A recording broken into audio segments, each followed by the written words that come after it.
Cinema అంటే మనకిష్టం. Cinema చూడటం ఇంకా ఇష్టం. అదే సినిమా థియేటర్‌లో చూడటం ఇంకా ఇంకా ఇష్టం. అలాంటి ఒక థియేటర్‌కి ఓనర్ అయిన మీరు సింగిల్ స్క్రీన్ థియేటర్ గురించి ఏం చెప్తారు? సింగిల్ స్క్రీన్ థియేటర్‌లోనే ఆ మజా అనేది వస్తది.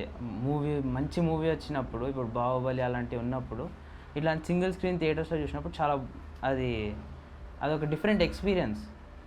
అత్ ఇప్పుడు ఆ సౌండ్ సిస్టమ్ గానీ, వాటితోని చూస్తే అదొక డిఫరెంట్ ఎక్స్‌పీరియన్స్. ఇప్పుడు మాల్‌లో అది మల్టీప్లెక్స్‌లో చూసామనుకో, అక్కడ అరవరు గూడా జనాలు.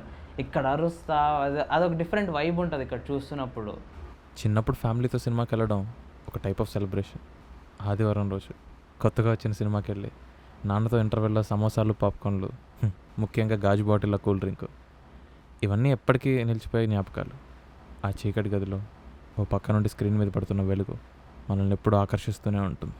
ఆ ఆకర్షణకు కారణమైన ప్రొజెక్టర్ రూమ్ గురించి మీకేమైనా మెమరీస్ ఉన్నాయా?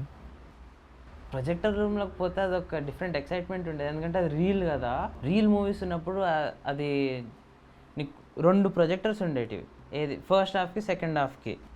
సో, వాళ్ళు ఫస్ట్ హాఫ్ లోడ్ చేసి పెట్టేస్తుండే. ఇంకొక యాడ్స్ ప్రొజెక్టర్ అని సెపరేట్‌గా ఉంటుండే. అదొక బల్బ్ ఉండి దానికి స్లైడ్స్ ఉండేటివి. వీళ్ళు ఇట్లా స్లైడ్ తీసి స్లైడ్ పెట్టేటోళ్ళు. తర్వాత అది ఒక 10 స్లైడ్స్ అని ఉంటాయి. 10 స్లైడ్స్ అయిపోగానే మూవీకొస్తారు. ఆ మూవీ ప్లే అవుతా ఉండడం, అది అప్పుడప్పుడు డీకోడ్ అయిపోయి, ఆడియో అంతా వచ్చి, అప్పుడు కర్టన్స్ కూడా వచ్చేవి అప్పుడు. అదొక డిఫరెంట్ ఫీల్ ఉంటుండే. కర్టన్ ఓపెన్ అయ్యి ఇట్లా మూవీ వస్తుండే. ఈ ఓటీటీలు, హోమ్ థియేటర్లు ఎన్నున్నా కూడా సినిమా అంటే మనకు గుర్తొచ్చేది థియేటర్ మాత్రమే. అలాంటి థియేటర్‌ని ఒక్క పదంలో వివరించాలి అంటే ఏ పదంతో వివరిస్తారు? ఒక సినిమా గుడి. మనం వీడాలన్నా వీడలేని ఒక అనుబంధం. మనం ఎప్పటికీ మర్చిపోలేని ఒక సంబంధం. ఈ సినిమా బంధం. ఆ బంధాన్ని నిలిపే ఈ సినిమా గుడికి వందనం.